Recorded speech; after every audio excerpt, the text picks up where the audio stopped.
Hey guys, welcome to my channel online civil engineering classes. And आज हम हमारे question number 81 से start करेंगे। और हमने अभी तक जो क्वेश्चन सॉल्व कर लिए हैं अप्रॉक्सीमेटली 50 क्वेश्चंस हमने सॉल्व कर लिए हैं। और मैंने कम से कम आपको 250 के करीब के कॉन्सेप्ट्स कवर कर दिए हैं।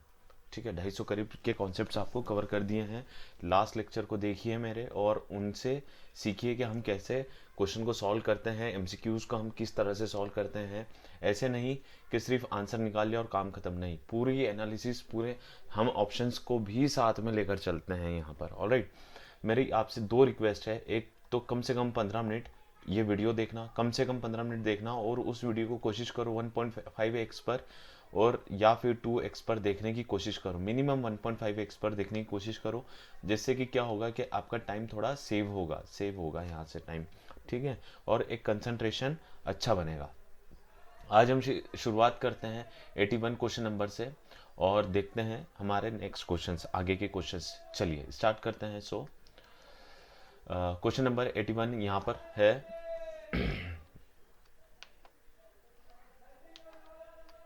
Yes.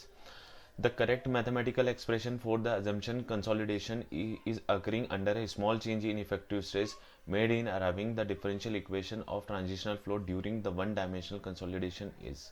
ठीक, ये बोल रहा है कि कौन सा करेक्ट मैथमेटिकल एक्सप्रेशन है for the assumption consolidation is occur under small change, है ना, under small change in effective stress made in arriving the differential equation for the transition flow during one dimensional flow.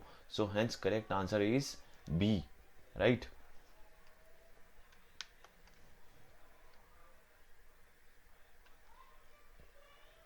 Question number 81 में जो है, what is the correct mathematical expression for the assumption consolidation is occur under small change in effective stress। under small change in effective stress, तो वो one dimensional के लिए जो होगा, तो इसका जो आंसर होगा, इसका करेक्ट आंसर होगा A is the correct answer. A B is equal to constant. ठीक है, इसमें ये अजम्पशन होता है, A B is equal to constant. अब कैसे ये देखते हैं। तो इसमें ए वी क्या होता है, ए वी होता है, ये समझो, ए वी जो होता है वो होता है कोफिशिएंट ऑफ कंप्रेसिबिलिटी। अब वो बोल रहा है, क्या बोल रहा है कि small change in effective stress, है ना, consolidation occurring under small change in effective stress. तो जो ए वी होता है इसका स्लोप कुछ ऐसा होता है, और ये जो कर्व है ये effective stress versus void ratio के बीच का कर्व बनता है। इसका कुछ कर्व ऐसा रहता है। तो यहाँ पे लेट से ये हो गया सिग्मा 1 और यहाँ हो गया सिग्मा 2, और इसके करस्पॉन्डिंग ये हो गया E2, और सिग्मा 1 के करस्पॉन्डिंग हो गया E1। तो ए वी जो बोलता है, ए वी बोलता है change in void ratio to the change in effective stress. ठीक है, यही तो बोल रहा है, जो हमने यहाँ पर ये बोल रहा है, यही बात कर रहा है कि consolidation is occurring under small change in effective stress. तो ये क्या है, ये चेंज इन इफेक्टिव स्ट्रेस है। This is change in effective stress. ठीक, और ये क्या है, चेंज इन वॉइड रेशो, मतलब consolidation, change in void ratio. ठीक है, इसका क्या मतलब है, कंसोलिडेशन। और यहाँ पे माइनस साइन भी लगता है, क्योंकि E2 क्या होता है यहाँ पे, इसलिए ये लगा रहे हैं हम यहाँ पे।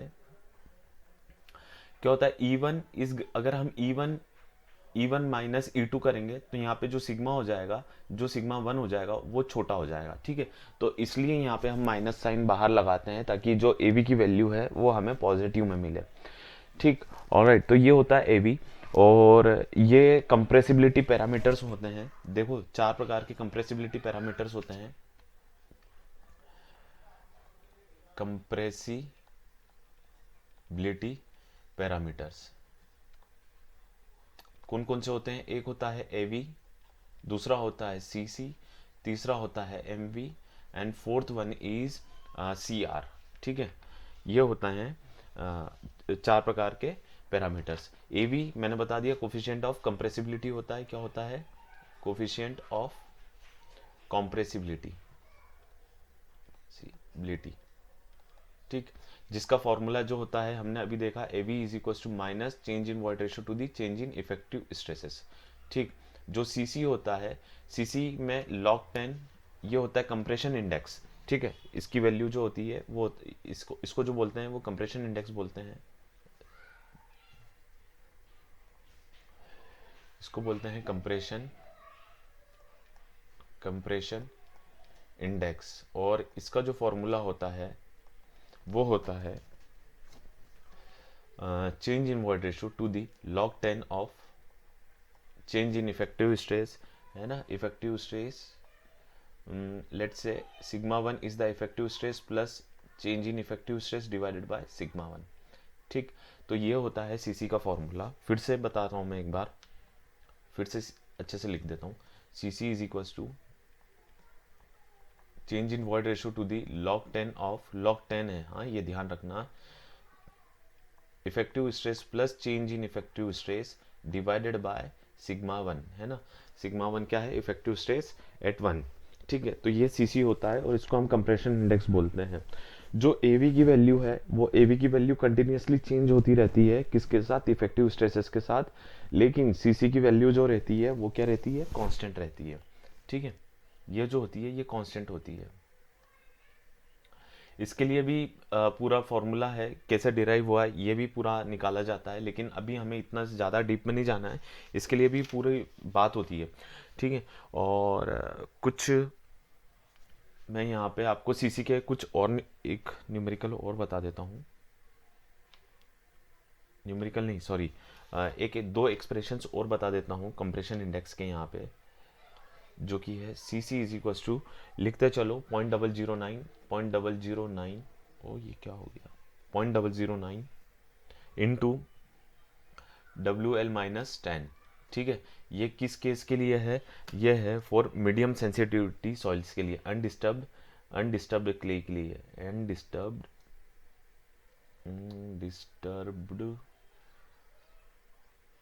क्ले के लिए है। All right, for undisturbed clay. और सिमिलरली सीसी जो होता है, एक और जो फॉर्मूला होता है 0.007 WL-10, तो ये किसके लिए होता है, फॉर रीमोल्डेड क्लेस के लिए। ये बहुत काम के हैं दोनों फॉर्मूले। अब इसमें एक बात ध्यान रखना कि जैसे जैसे लिक्विड लिमिट बढ़ेगी, ये लिक्विड लिमिट होती है, WL जो होती है ये होती है लिक्विड लिमिट। लिक्विड लिमिट जैसे जैसे बढ़ेगी वैसे वैसे सीसी की भी वैल्यू बढ़ती है, कंप्रेशन इंडेक्स की वैल्यू बढ़ती है। कंप्रेशन इंडेक्स का जो जो कर्व होता है कंप्रेशन इंडेक्स का, वो लॉग के टर्म में होता है, log 10 of sigma 1 change in plus sigma 1 effective stress divided by sigma 1। ठीक है, इसका जो कर्व होता है ये ऐसा कुछ होता है, जिसमें कि यहाँ पर होता है E1, यहाँ पर होता है E2, और यहाँ पे मान लो सिग्मा 2 होता है, यहाँ पे मान लो सिग्मा 1 होता है। ठीक है, तो ये चेंज हो रहा है, ये जो चेंज हो रहा है, ये इस चेंज को ही हम क्या बोल रहे हैं, डेल्टा सिग्मा स्ट्रेस। ठीक है, ये चीज़ हो रही है। ठीक, तो ये कर्व इसका कैसा होता है, लीनियर होता है कर्व है।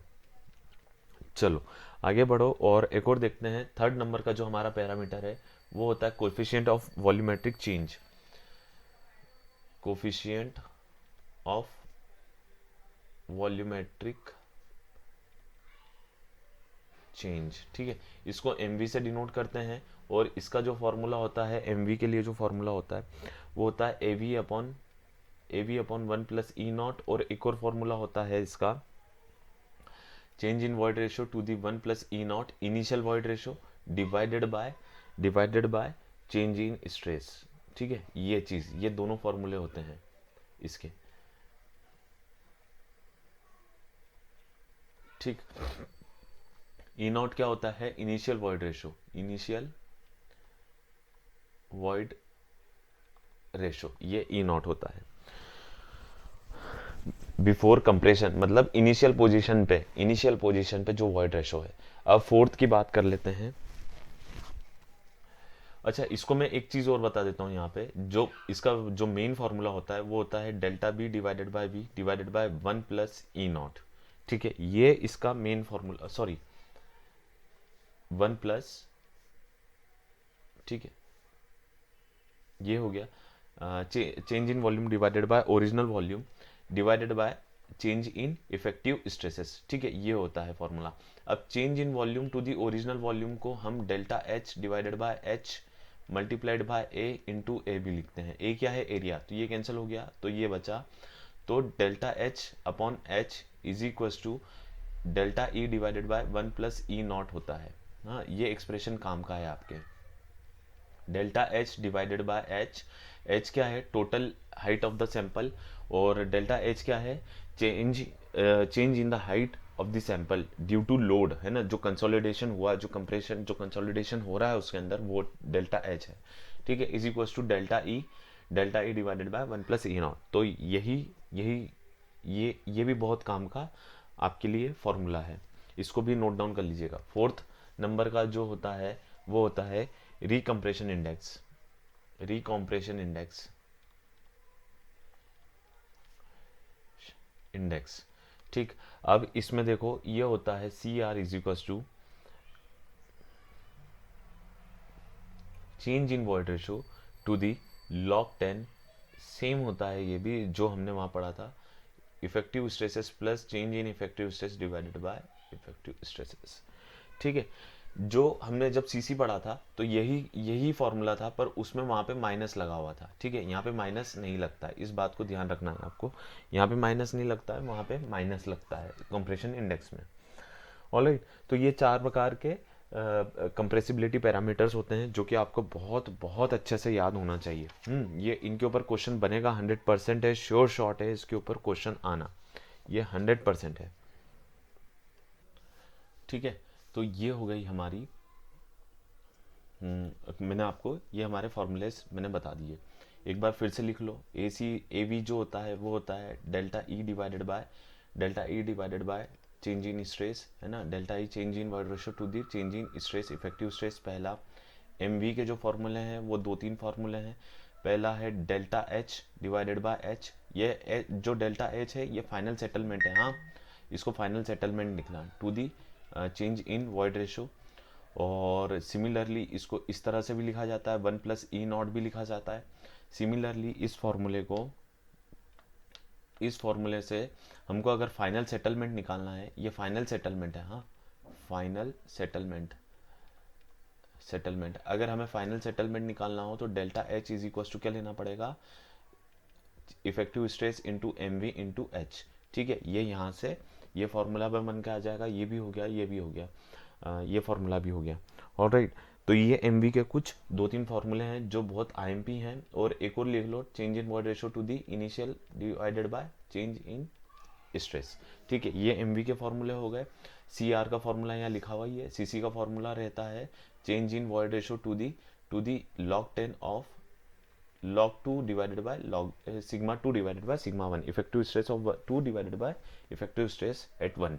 ठीक है, तो ये कुछ आईएमपी फॉर्मूले हैं, इनको नोट डाउन कर लो और बहुत अच्छे से याद कर लो, घोट डालो, बस घोट डालो। चलो अब आगे बढ़ते हैं और हमारा अगला क्वेश्चन देखते हैं क्या है। क्वेश्चन नंबर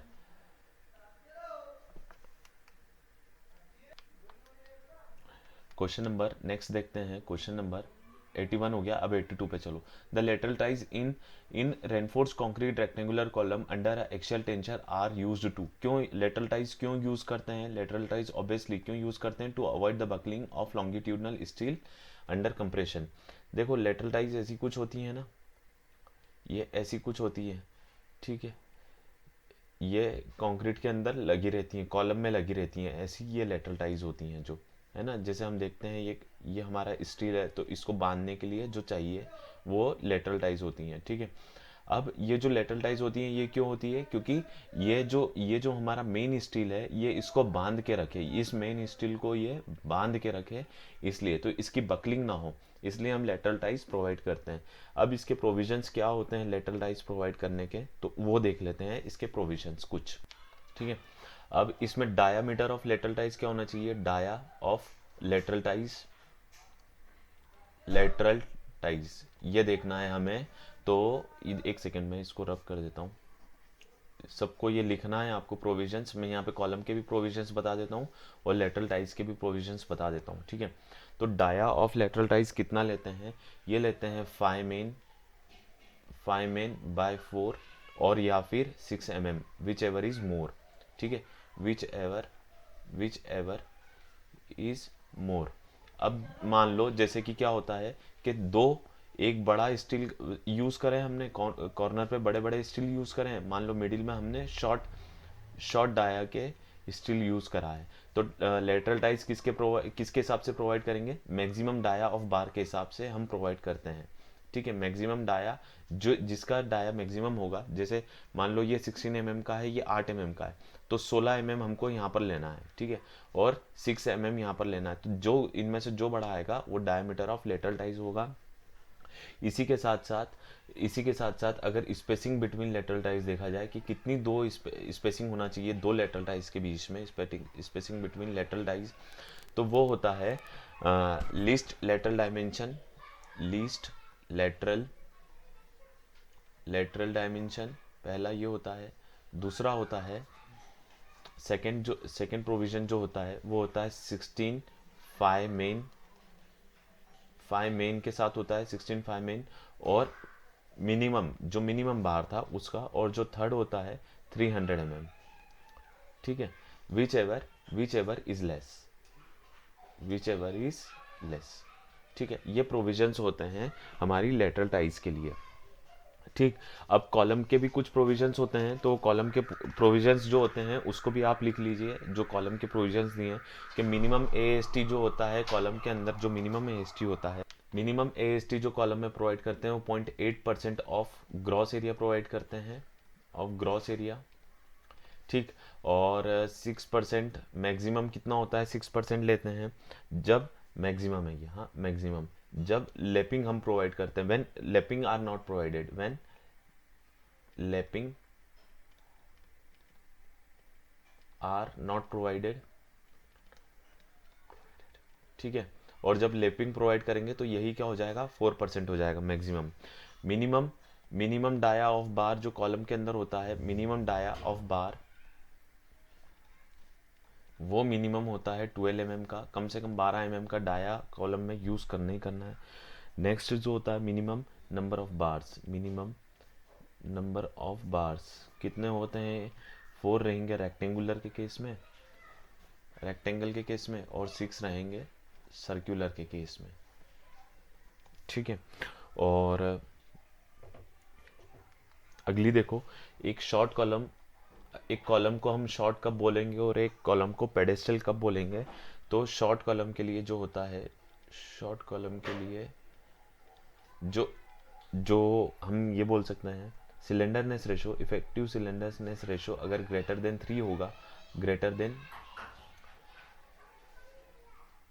देन 3 होगा, तो ये हमारा शॉर्ट कॉलम कहलाएगा। और अगर effective slenderness ratio divided by L effective divided by be less than 3 होगा, तो ये जो होगा ये हमारा पेडेस्टल होगा। ठीक, इसको नोट डाउन कर लीजिए। ऑलराइट, तो ये कुछ इंपॉर्टेंट प्रोविजंस हैं कॉलम के, जो कि इसमें से ही आएगा, पक्की बात है, 100% है, इनमें से ही कोई एक ना एक क्वेश्चन हमारे इसमें आएगा। चलो अगला क्वेश्चन देखो।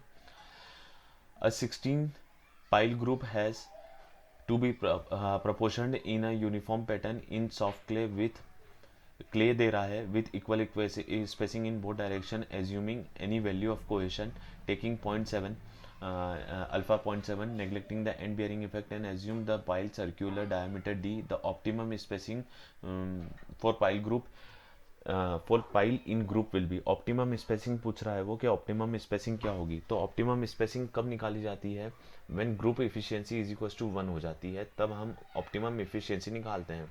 ग्रुप एफिशिएंसी क्या होता है कि Q U G divided by N Q you.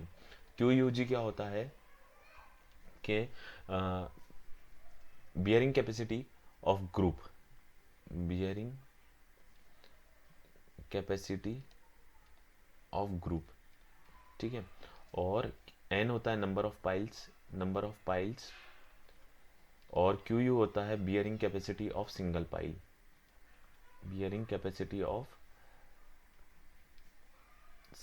Pile, ये होता है यहाँ तक। ठीक, अब इसमें जब नीटा की वैल्यू 1 हो जाएगी तो QUG इज इक्वल टू क्या हो जाएगा, NQ हो जाएगा।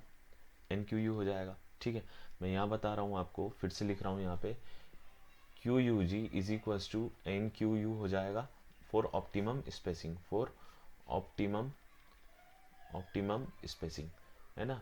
इसको लिख लो, जिसमें कि क्या होती है, इफिशियंसी की जो वैल्यू होती है वो 1 होती है।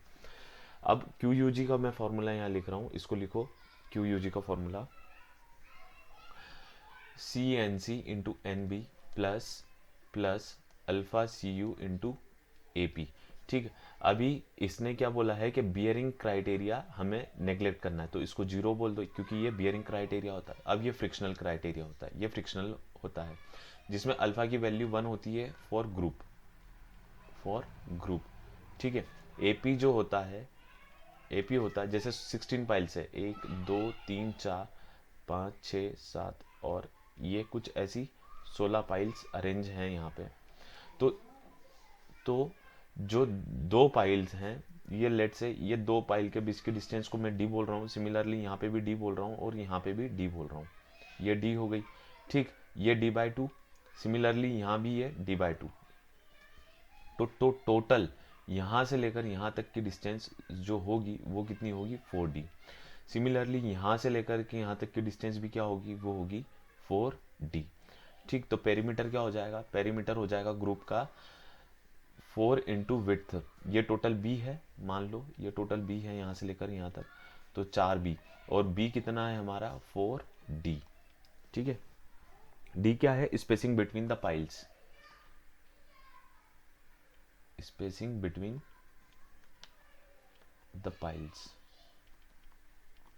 ठीक है, तो ये हो जाएगा 16d, जो हमारा पेरीमीटर आएगा। तो ये इक्वेशन जो क्यू यू जी की इक्वेशन हो जाएगी, वो क्या हो जाएगी, Q U G is equal to C U into 16d। ठीक, अब आ जाओ सिंगल वाले पे, सिंगल ग्रुप की क्यू यू जो होता है वो होता है same C N C into N B N C plus, sorry, into A B plus ये ए है यहाँ पे, इंटू ए बी। ठीक है, plus alpha C U into A P, ये भी वही होता है। अल्फा की वैल्यू हमें गिवन है 0.7। ठीक, 0.7 हमें अल्फा की वैल्यू गिवन है। इसमें जो पेरीमीटर होता है वो होता है पाई डी एल का। ठीक, और इसमें भी एल होगा, 4b इंटू एल, ये एरिया ऑफ पेरीमीटर है ना, एरिया ऑफ पेरीमीटर है, तो ये हो जाएगा, और ये हो जाएगा पाई डी इंटू एल। अब हमें कुछ भी नहीं करना है, इसकी वैल्यू तो 0 रखना है, क्योंकि इसने सिर्फ बियरिंग क्राइटेरिया की बात करी है, मतलब सिर्फ फ्रिक्शनल क्राइटेरिया की ही बात करी है। बस आपस में दोनों इक्वेशन को रख दो, मल्टीप्लाइड बाय एन कर दो। देखो कौन कौन सी इक्वेशन, एक इक्वेशन ये है और एक इक्वेशन ये है, मल्टीप्लाइड बाय 16 करना है और कुछ नहीं करना है। यहाँ देखो,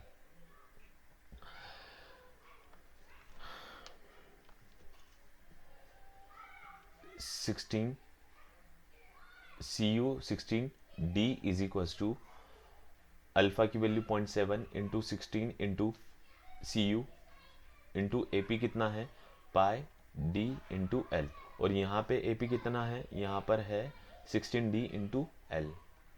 बस ये दो इक्वेशन को आपस में सॉल्व कर लो और ये क्या बोलते हैं, हमारी स्पेसिंग निकल के आ जाएगी। ठीक है, सी यू से सी यू कैंसिल हो जाएगा, 16 से 16 कैंसिल हो जाएगा, और डायामीटर रख देना पाइल का जो भी गिवन है हमें यहाँ पर, एल से ये, इस एल से ये एल कैंसिल हो जाएगा, तो d इज इक्वल टू जो बचेगा वो 0.7 इंटू पाई डी बचेगा। ठीक है, बस इसमें रख देना, हमारा आंसर निकल कर आ जाएगा। ओके, ये d क्या है, ये d है स्पेसिंग,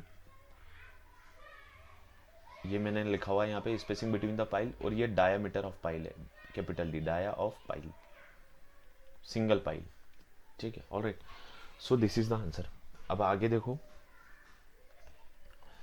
इसको क्लियर करते हैं और नेक्स्ट क्वेश्चन पे चलते हैं। 70, देखो, the fire resistance of RCC member depends upon member size बिल्कुल सही है, फायर रेजिस्टेंस मेंबर साइज पे डिपेंड करता है। Type cover of steel reinforcement right है, और टाइप ऑफ एग्रीगेट यस, तीनों पे डिपेंड करता है, hence option number D is the correct. अगला देखो, what is the critical height of the slope infinite extent having a slope angle 25 degree if it is made up of clay. Clay का बना हुआ है 30 degree, kilo Newton पर metre cube, phi दिया हुआ है, ई दिया हुआ है, एंड जी एस दिया हुआ है। When the slope is submerged, condition दी हुई है when the slope is submerged. Alright, तो इसने पूछा है हमें क्रिटिकल हाइट, एच पूछ रहा है क्रिटिकल हाइट। ठीक है, क्रिटिकल हाइट कब अटेंड होती है? जब फैक्टर ऑफ सेफ्टी क्या हो जाता है? 1 हो जाता है। ठीक, अब ये फैक्टर ऑफ सेफ्टी का फॉर्मूला क्या होता है, तो ये पता हो जाए, निकल जाएगा। फॉर सबमर्ज्ड कंडीशन के लिए बता रहा हूं मैं यहाँ पे। ऑलराइट, फॉर सबमर्ज्ड कंडीशन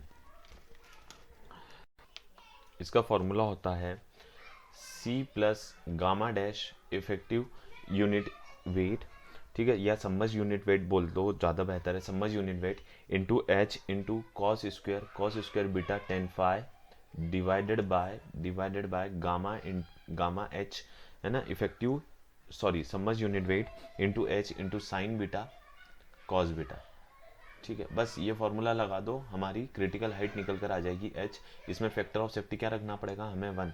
तो इन दोनों को आपस में, इक्वेशंस को आपस में इक्वेट करना पड़ेगा। Gamma into H sine beta plus cos beta is equal to gamma into C plus gamma dash into H cos square beta 10 phi. ठीक है, बस ये पता होना चाहिए। 10 फाई, फाई की वैल्यू उसने दिया हुआ है 20 डिग्री से 20 डिग्री। ई की वैल्यू की हमें ज़रूरत ही नहीं है। जी हाँ, ई और जी की वैल्यू हमें निकालनी पड़ेगी। क्यों? क्योंकि यहाँ पे सबमर्ज्ड यूनिट वेट हमें निकालना पड़ेगा, और सबमर्ज्ड यूनिट वेट का फॉर्मूला यहाँ पर जो होता है gamma sat minus gamma W, ये क्या होगा? Submerged unit weight. तो submerged unit weight gamma sat का जो फॉर्मूला होता है वो होता है G plus E divided by 1 plus E divide into gamma W. ठीक, गामा डब्ल्यू की वैल्यू हमें पता है 9.1 होती है। Gamma W is equal to 9.81। ये क्या है? Unit weight of water, kilo Newton पर मीटर क्यूब। ठीक है, यह है saturated unit weight of water. GS की वैल्यू उसने दिया हुआ है हमें 2.7, ई की वैल्यू दी है 1.5। ठीक है, 2.7 प्लस 1, ई की वैल्यू दी है 0.65 डिवाइडेड बाय 1.65 इंटू 9.81। ठीक है, तो यहाँ से इसमें रखना वैल्यू, गामा सेट निकल जाएगा। ठीक है, गामा डब्ल्यू की वैल्यू ये यहाँ लिखी है, गामा सबमर्ज्ड निकल जाएगा, गामा सबमर्ज्ड को यहाँ पे सब्स्टिट्यूट करना। ठीक है, यहाँ से एच कैलकुलेट हो जाएगा। ठीक है, तो ये किस केस के लिए? ये सबमर्ज्ड केस के लिए। सबमर्ज्ड केस होता है तब। लेकिन जब अगर मान लो पैरेलल टू द सीपेज आ जाए, ऐसा क्वेश्चन आ सकता है। जब ये क्वेश्चन आ सकता है तो फिर ये क्वेश्चन भी आ सकता है कि वो पूछ दे कि क्रिटिकल हाइट बताओ, क्रिटिकल हाइट बताओ, क्रिटिकल हाइट बताओ जब जो सीपेज हो रहा है वो पैरेलल टू द स्लोप हो रहा है। क्रिटिकल हाइट है ना, when seepage happens parallel to the slope, parallel to the slope, ये भी क्वेश्चन आ सकता है। ठीक, तो इसमें क्या करोगे? इसमें जो सैंड के केस है, मैं सैंड का केस बताता हूँ क्वेश्चन लेस सॉइल के लिए और क्वेश्चन दोनों के लिए बता देता हूँ। एक होता है gamma submerged multiplied by 10 phi multiply divided by gamma saturated multiplied by 10 beta. 10 beta क्या है? इंक्लिनेशन एंगल है ना, बीटा जो है वो इंक्लिनेशन एंगल है। For cohesion less soil, for cohesion less soil. और जो कोहेसिव सॉइल के लिए होता है वो उसका एफओएस जो होता है कोहेसिव सॉइल के लिए वो होता है C plus gamma submerged multiplied by cos square beta 10 phi divided by gamma saturated, ध्यान रखना ये सेचुरेटेड है, हाँ, sine phi sine beta cos beta. ठीक है, for cohesive soil, for cohesive soil. ठीक है, पैरेलल टू द स्लोप हो रहा है तब ये कंडीशंस लगाएंगे, और कोहेसिव सॉइल के लिए ये कंडीशन लगाएंगे। पैरेलल टू द स्लोप का मतलब ये होता है कि जैसे कि ठीक है, ये हमारी सॉइल है यहाँ पे, यहाँ पे, और यहीं पे ही वाटर कंटेंट है, यहीं पे ही वाटर है, ठीक। और ये एंगल जो है ये बीटा है, बीटा एंगल है, इंक्लिनेशन बीटा है, ठीक। तो जो पानी है ये इसके साथ ही साथ बह रहा है, ठीक है। वही बात होती है पैरेलल टू द स्लोप। तो उसके लिए फैक्टर ऑफ सेफ्टी क्या होगा, ये होगा कोहेशन लेस सॉइल के लिए और कोहेसिव सॉइल के लिए ये फॉर्मूला यूज होगा, ठीक। गेट में इसके ऊपर क्वेश्चन पूछा जा चुका है, तो यहाँ भी पूछा जा सकता है क्वेश्चन, इसके पूरे पूरे चांसेस हैं। ऑलराइट, तो ये मैंने आपको बता दिया है हमारा स्लोप स्टेबिलिटी का कॉन्सेप्ट है। ये स्लोप स्टेबिलिटी जब हम देखते हैं तब का ये कॉन्सेप्ट लगता है। एक चीज़ और समझ लो जो कि बहुत काम की है मेरे ख्याल से, वो गेट में भी जिसके ऊपर बात उन्होंने करी थी, वो ये है कि ये लास्ट न्यूमेरिकल है लास्ट न्यूमेरिकल है। गेट में जिसने उनने बात करी थी, गेट में ऐसा क्वेश्चन था गेट में कि लेट से ये, ठीक है, ये पूरी सॉइल है, ये पूरी सॉइल है यहाँ पे, और यहाँ पे वाटर कंटेंट है, ये हमारा वाटर कंटेंट है, ठीक है। ये टोटल जो डेप्थ है ये एंगल बी बना रहा है, बीटा बना रहा है, एंगल बीटा है, और ये स्लोप का एंगल है। अब ये जो टोटल डिस्टेंस है ये यहाँ से यहाँ तक की मान लो z है, और ये जो टोटल डिस्टेंस है ये यहाँ से यहाँ तक की जो डिस्टेंस है उसको h मान लो। अब यहाँ की सॉइल को क्या लेंगे हम, सेचुरेटेड लेंगे, और ऊपर की सॉइल को क्या लेंगे, ड्राई लेंगे, बिकॉज ये क्या है, यहाँ पे वाटर है, ठीक। तो यहाँ से जो इक्वेशन, जो फैक्टर ऑफ सेफ्टी बनता है, FOS जो बनता है वो बता रहा हूँ मैं आपको, वो बनता है 1 minus gamma W into H small h divided by gamma sat into Z into 10 phi by 10 beta, ठीक। यह है एक्सप्रेशन जो कि बहुत बहुत काम का है, बहुत काम का एक्सप्रेशन है ये, ठीक। अभी मैंने इसको सेचुरेटेड लिखा है, लेकिन यहाँ पे क्या होता है कि कभी कभी सेचुरेटेड ना लिखते हुए, अगर जो सही मैं बताऊँ, ये गेट के हिसाब से है, ये गेट में ऐसा क्वेश्चन पूछा गया, लेकिन इसको हमें अगर सही कैलकुलेट करना हो, एग्जैक्ट कैलकुलेट करना हो गामा को, तो हमको ऐसा लेना पड़ेगा, gamma D into Z minus H, ये डिस्टेंस जेड माइनस एच है, तो Z minus H plus gamma sat into H divided by total distance z है, ठीक है। तो ये गामा जो रहता है, ये गामा यहाँ सब्स्टिट्यूट होता है, और z की वैल्यू हमें पता है 10 फाई बाय 10 बीटा। तो ये फैक्टर ऑफ सेफ्टी निकल कर आता है जब parallel to the slope seepage हो रहा हो, पैरेलल टू द स्लोप हो रहा हो। बाकी फैक्टर ऑफ सेफ्टी हमें कोहेशन लेस सॉइल के लिए तो पता ही है। कोहेशन लेस सॉइल के लिए जो फैक्टर ऑफ सेफ्टी होता है ना, कोहेशन लेस सॉइल के लिए जो फैक्टर ऑफ सेफ्टी होते हैं, FOS जो होता है वो होता है 10 फाई बाय 10 बीटा, ठीक है। ये कब होता है, जब सबमर्ज कंडीशन हो या फिर ड्राई कंडीशन हो, है ना, ड्राई और सबमर्ज कंडीशन के लिए।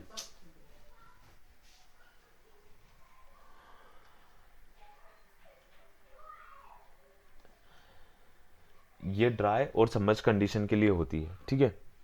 तब हम ये फॉर्मूला यूज करते हैं फैक्टर ऑफ सेफ्टी का। जब हमें कोहेशन दिया हुआ हो तो C डिवाइडेड बाय CM, ये होता है मोबिलाइज्ड कोहेशन,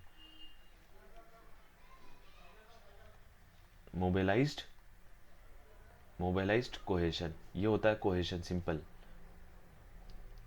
ठीक है। कोहेशन के टर्म में ये रहेगा, और 10 फाई और 10 बीटा के टर्म में ये फॉर्मूला रहेगा, ठीक है, कोहेशन लेस सॉइल के लिए। अभी कोहेसिव सॉइल के लिए मैंने आपको सब बता दिया है, कोहेसिव सॉइल के लिए सारे फॉर्मूले बता दिए हैं, ठीक है। तो ये था हमारा आज का लेक्चर, और आई होप आपने एंजॉय करा होगा। इसको फास्ट फॉरवर्ड करके देखिए, फॉरवर्ड मत करिए, फास्ट देखिए, 1.5x पर देखिए, और मैं जल्द से जल्द नेक्स्ट लेक्चर अपलोड करता हूँ। And good luck for your preparation, और कोई भी प्रॉब्लम आती है आप कमेंट बॉक्स में कमेंट करिए, और फिर मुझसे हो सकता है, जितना मुझसे हो सकता है मैं आपकी प्रॉब्लम सॉल्व करने की कोशिश करूँगा। And thank you so much for watching this video.